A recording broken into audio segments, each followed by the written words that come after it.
Welcome to a MainelyDIY.com video.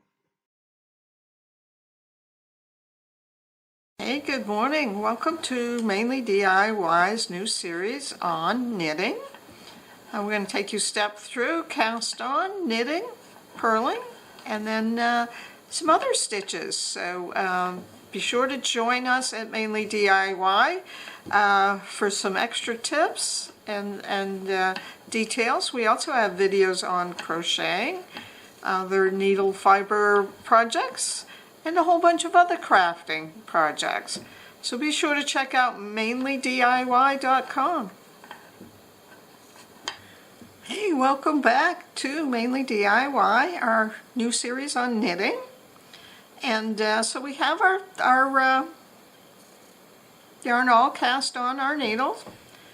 And so what I'm going to do is turn the needle around this way. So this is in my left hand. I am right-handed, so you'd reverse it if you were left-handed. I'm just going to kind of move this little tail out of the way. And what I'm going to do is take this needle that doesn't have any yarn on it, and I'm going to take my needle and I'm going to stab right down between the first and second stitch. And this is what it looks like when I've done that. And then I'm going to take the yarn and wrap it around my back needle. That's the one that was in my right hand. So I'm wrapping it right in between there. And then I'm going to pull this needle down, and what I'm trying to do is catch this loop right here on the back side. And then I am going to slide it right off of that needle onto the next one and tighten that stitch up. So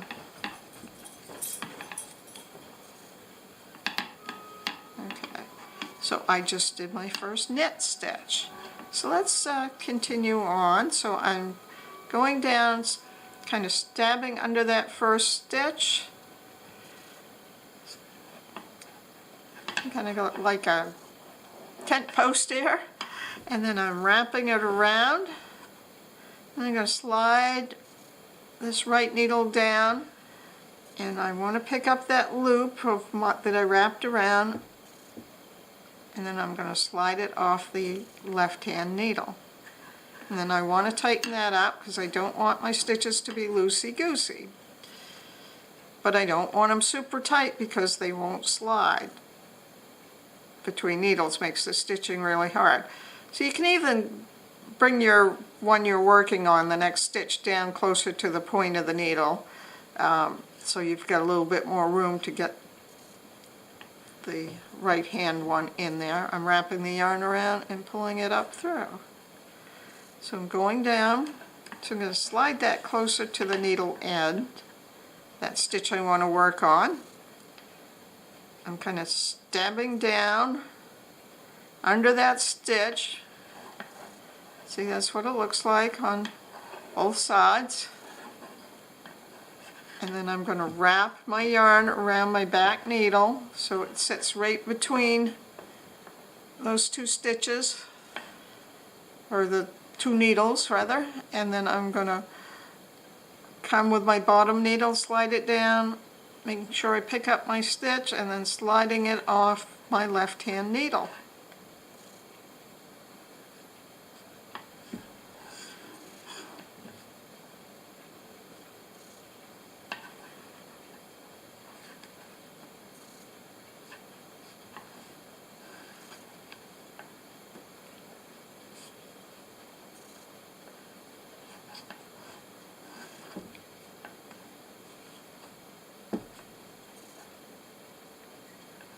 Stabbing, wrapping, sliding it off, picking up the thread on the bottom needle, and then sliding it off. So, stabbing with the right hand needle down under the left, down near the bottom, wrapping my yarn around between the two, pulling my right hand or my bottom needle down towards me, making sure I pick up that loop that I just wrapped around. Now the right hand needle's on top, and we're going to slide it right off the left hand needle. And then we're going to make it tight, tighten it up so it's not loose, but we again don't make them super tight. And your consistency will come over time as you practice this.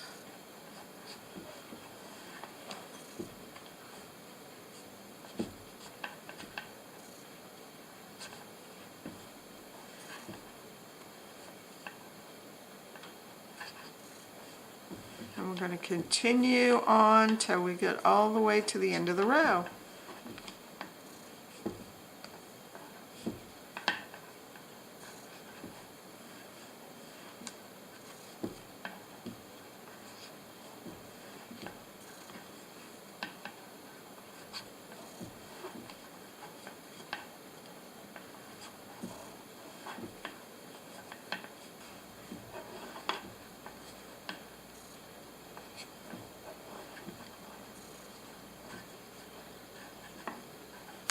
Okay, so I've completed my first row of knitting.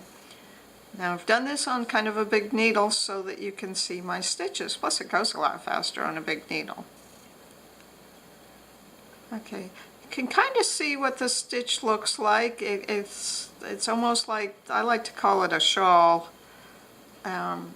effect, but it does look like a knit stitch.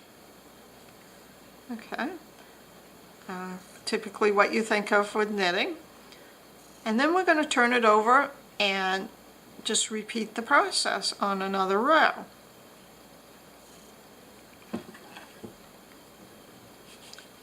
So I'm just swapping hands and we're just going to go back and forth. So I'm slipping under, stabbing my needle down here, wrapping and pulling it up.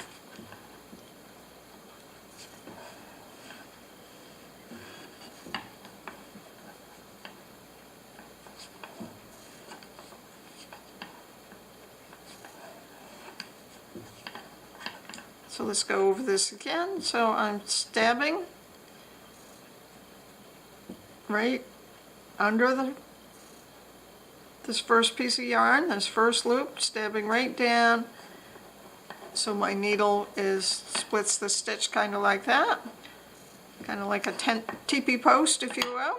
And then I'm wrapping the yarn around from the back side over the top so you can see where the yarn sits there.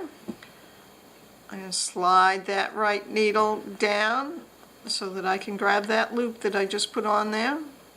And then once I have it on my right hand needle, I can just slide the stitch off my left, tighten it up just a hair so that it's not loose. And again, don't worry too much about that consistency, that will come over time.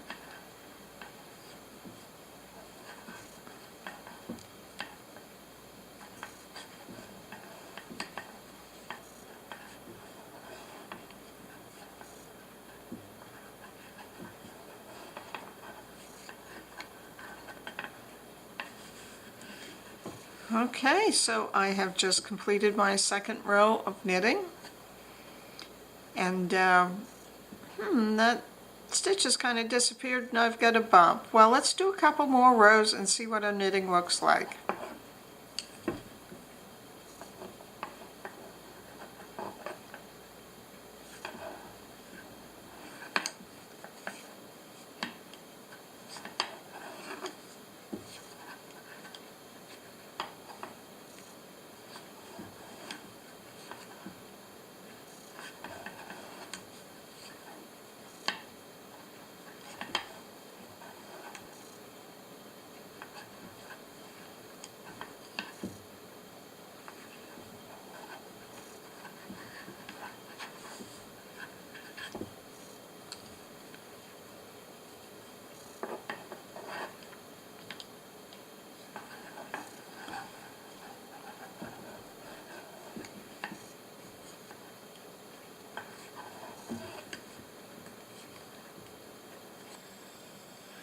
Okay, so I've continued to knit several rows, and so that's what the knit stitch looks like. Row after row, you get this kind of bumpy texture.